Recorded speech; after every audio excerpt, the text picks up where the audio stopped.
ये कहानी एक 17 साल की लड़की पर आधारित है जो खुद को सज़ा देने के लिए अनजान आदमियों के साथ रहती है। वो ऐसा खुद के साथ क्यों करती है वो आज के हम इस वीडियो की एक्सप्लेनेशन में देखेंगे। आज मैं जो मूवी एक्सप्लेन करने जा रहा हूँ उसका नाम है ब्रोकन मिरर्स। मूवी की शुरुआत में हमें एक अरीला नाम की लड़की को दिखाया जाता है जो एक बर्थडे पार्टी में आई हुई है और वो अपने दोस्तों के साथ काफ़ी इंजॉय कर रही होती है। इसी दौरान उसके दोस्त उसको ज़बरदस्ती ड्रिंक पिला देते हैं।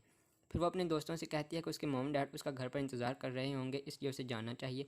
लेकिन उसकी एक दोस्त उसे कुछ देर और रुकने का कहती है, लेकिन इस पर वो गुस्सा करके वहाँ से चली जाती है। फिर सुनसान जगह पर जाकर वो अकेली खड़ी हो जाती है। यहाँ से अचानक से उसे एक गाड़ी मिलती है। जब वो उसकी तरफ लिफ्ट का इशारा करती है तो वो उसे बिठा लेती है। दूसरी तरफ अरीला के पेरेंट्स को दिखाया जाता है जो बहुत ज़्यादा परेशान थे। इसके फादर बालकनी में खड़े बाहर देख रहे होते हैं।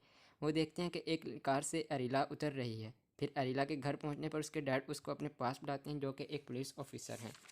अरीला अपने डैड के पास आती है और बोलती है कि जी डैड बोलिए क्या बात है। उसके डैड उससे पूछते हैं कि तुम घर कैसे आई। इस पर वो कोई जवाब नहीं देती और खामोश रहती है।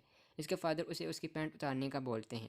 अरीला की मॉम कहती है कि ये आप क्या कर रहे हो, लेकिन उसके फादर उसको माँ को चुप करा कर देते हैं और कहते हैं कि अरीला तुम अपनी पैंट उतारो, क्योंकि दरअसल वो अरीला को गलत समझ रहे होते हैं। अरीला ये सब कुछ सुनकर और देखकर बहुत शौक हो जाती है और उसकी आंखों में आंसू आ जाते हैं और उसके साथ ही वो अपनी पैंट उतार देती है। इसके बाद उसके फादर उसे अगेन पैंट उतार पहनने का बोलते हैं, लेकिन वो उसके लेट आने की सज़ा उसे देते हैं और स्टोर रूम में जाकर कैंची लेकर आते हैं और उसकी पैंट और टी शर्ट को फाड़ देते हैं और उसे रोड पर खड़ा कर देते हैं और कहते हैं कि तुम्हें 6 बजे से पहले यहाँ से हिलना नहीं।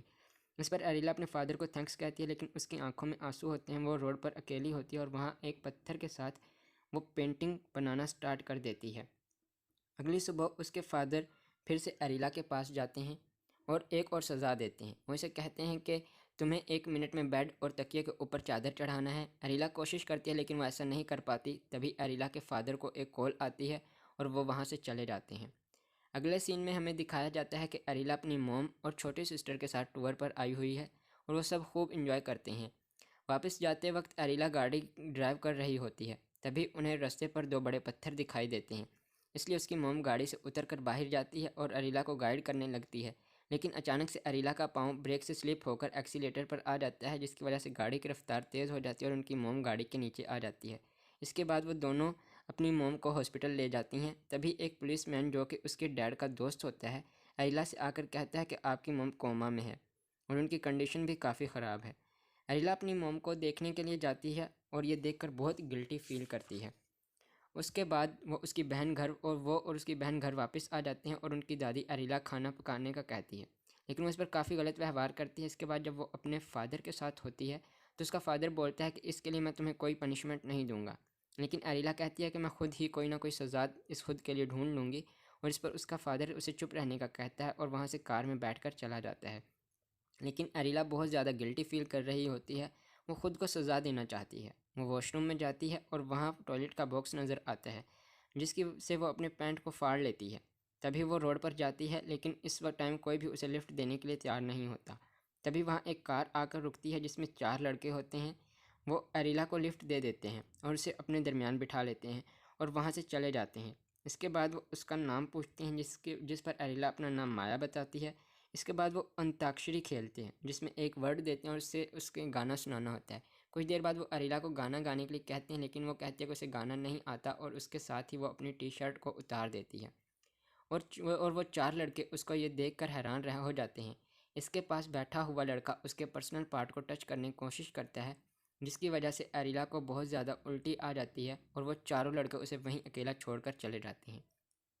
अब वो उस सुनसान जगह पर अकेली होती है। तभी उसकी बहन का फ़ोन आता है जिस पर वो पूछती है कि तुम कहाँ हो। तो अरीला उसको कुछ नहीं बताती और कहती है कि जब मॉम को होश आ जाएगा तो वो वापस आ जाएगी। और वो साथ ये भी कहती है कि वो डैड को इस बारे कुछ भी ना बताए, ये इन दोनों बहनों के दरमियान राज रहना चाहिए। लेकिन उसकी सिस्टर कहती है कि डैड आपको ढूंढने लेंगे। इस पर अरीला फ़ोन काट देती है। तभी वो एक जंगल के बहुत अंदर बीच तक पहुंच जाती है और उसके बाद उसे एक गाड़ी के आने की आवाज़ आती है, जिसको सुनकर वो छिपने की कोशिश करती है, लेकिन उसका एक पैर ट्रैप में फंस जाता है। गाड़ी से एक लड़का उतर कर आता है और अरीला से पूछता है कि क्या आप ठीक हो। तो अरीला उसे कहती है कि मुझे तुम्हारी किसी भी हेल्प की ज़रूरत नहीं है। लेकिन वो कटर से अरीला के ट्रैप को खोलने लगता है और वहाँ से जाने लगता है, लेकिन तभी अरीला एक पत्थर उठाकर उनकी गाड़ी पर मारती है और उनसे लिफ्ट मांग लेती है। जिस पर वो दोनों उसको अपने साथ अपने फार्म में ले जाते हैं। यहाँ लड़का उसे जूता चिपकाने की कोशिश करता है और उससे पूछता है कि आपका नाम क्या है। तो इस पर अरीला उसे अपना नाम माया बताती है। फिर अरीला इससे पूछती है कि क्या मुझे यहाँ पर कोई काम मिल सकता है। तो लड़का पहले उसे मना कर देता है और फिर ये कहता है कि ये बहुत मेहनत और मजदूरी का काम है और लड़कियों के बस का नहीं है, लेकिन अरीला उसे कहती है कि वो कर सकती है। इसके बाद अरीला उसके हाथ से लाइटर छीन लेती है और उसके ऊपर अपना हाथ रख कर गिनती स्टार्ट कर देती है। दरअसल वो इस लड़के को बताना चाहती है कि वो मेहनत करने से नहीं डरती। इसके बाद वो लड़का उसे अपने साथ फूलों के बागबान में ले जाता है और उसे काम के बारे बताता है। उसके बेन कुछ काम करने के लिए बाहर चला जाता है और एरेला फ्रीज़र रूम में आ जाती है। यहाँ पर बेन का दोस्त होता है, वो इससे कहते हैं कि मुझे तुम्हारी हेल्प चाहिए। तो वो उसे कहता है कि मैं आपकी क्या हेल्प कर सकता हूँ। इस पर अरीला अपनी टी शर्ट उतार देती है। इस पर बेन का दोस्त उसे मना कर देता है और कहता है कि वो ये सब नहीं कर सकता। लेकिन अरीला उसे फिर कहती है तो उसे भी कुछ हो जाता है, लेकिन वो खुद पर कंट्रोल कर लेता है और उसे मना कर देता है और उसे वहाँ से जाने का कहता है। इसके बाद सीन शिफ्ट होता है और हमें अरीला के फादर, मॉम और सिस्टर को दिखाया जाता है। इसके बाद फिर से सीन शिफ्ट होता है और जब बेन वापस आता है तो वो अरीला को देखता है, जो कि काफ़ी उदास होती है और फ्रेज़र रूम में बैठी हुई होती है। बेन इसे कहता है कि तुम यहाँ से चलो, ये रूम इंसानों के लिए नहीं है। दरअसल वो इसमें फूलों को रखा जाता है ताकि वो मुरझाएं नहीं, लेकिन अरीला उसकी बात नहीं सुनती और उसके बाद बेन भी अपने कपड़े उतार देता है और उसको बोलता है कि अगर वो नहीं चलेगी यहाँ से तो वो भी यहीं रहेगा और दोनों यहीं फ्रीज़ हो जाएंगे। लेकिन इसके बाद अरीला मान जाती है और बेन उसे अपने साथ अपने घर ले जाता है। इसके बाद बेन एक रेडियो लाता है और इसके लिए एक गाना प्ले करता है। फिर वो दोनों एक दूसरे के साथ पास आ जाते हैं और किस करते हैं। फिर बेन वहाँ से चला जाता है। इसके बाद अरीला के डैड को दिखाया जाता है, जो कि बहुत परेशान होते हैं। इस तरफ अरीला खुद भी अरीला गायब है और अरीला के डैड का दिमाग काम नहीं कर रहा होता। इसे बहुत गुस्सा आ रहा होता है। इसके बाद अरीला बेन के रूम में जाती है और वहाँ उसे कुछ आर्टिकल्स दिखाई देते हैं, जिसके बाद वो वहाँ से निकल जाती है। वो एक सुनसान जगह पर आकर बैठ जाती है। वहीं दूसरी तरफ अरीला के डैड, मॉम और सिस्टर को दोबारा से दिखाया जाता है। जब इसकी बहन मैसेज पर टाइप कर रही होती है तो उसके डैड पूछते हैं क्या तुम्हारी अरीला से बात हुई। इस पर वो मना कर देती है, लेकिन बाद में बताती है कि जब तक घर नहीं आएगी जब तक मॉम को होश नहीं आएगा। इसके बाद हमें अरीला को दिखाया जाता है, जो कि एक गाड़ी वाले से लिफ्ट मांगती है। वो कार वाला उसे बिठा लेता है और उससे पूछता है कि क्या तुम ठीक हो। तो वो इस पर कहती है कि वो बिल्कुल ठीक है। दूसरी तरफ अरीला के फादर उसको ढूंढने के लिए निकल चुके होते हैं। वो अपने दोस्तों की मदद से अरीला को ट्रैक करने में कामयाब हो जाते हैं। फिर वो उसी दिशा में जाने लगते हैं। दूसरी तरफ वो आदमी अरीला को जंगल की तरफ लेकर जा रहा होता है।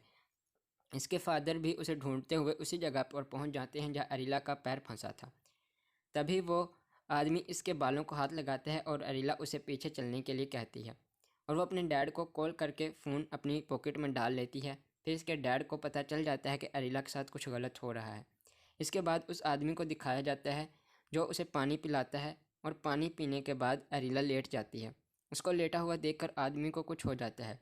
इस पर अरीला कहती है कि वो पहली बार कर रही है, इसलिए बहुत ज़्यादा नर्वस है।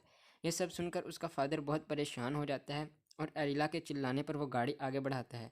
फिर इसका फादर एक सुनसान जगह पर एक गाड़ी को देखता है।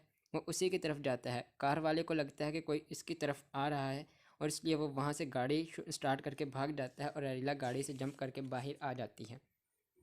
और साथ ही फिर उसके फादर उसके पास चले जाते हैं और वो उसको पहले मनाने की कोशिश करते हैं, लेकिन अरीला नहीं मानती। फिर वो अरीला से सॉरी करते हैं और कहते हैं कि मुझे तुम्हें ये सज़ा नहीं देना चाहिए थी। फिर अरीला अपने घर, अपनी हॉस्पिटल, अपनी माँ के पास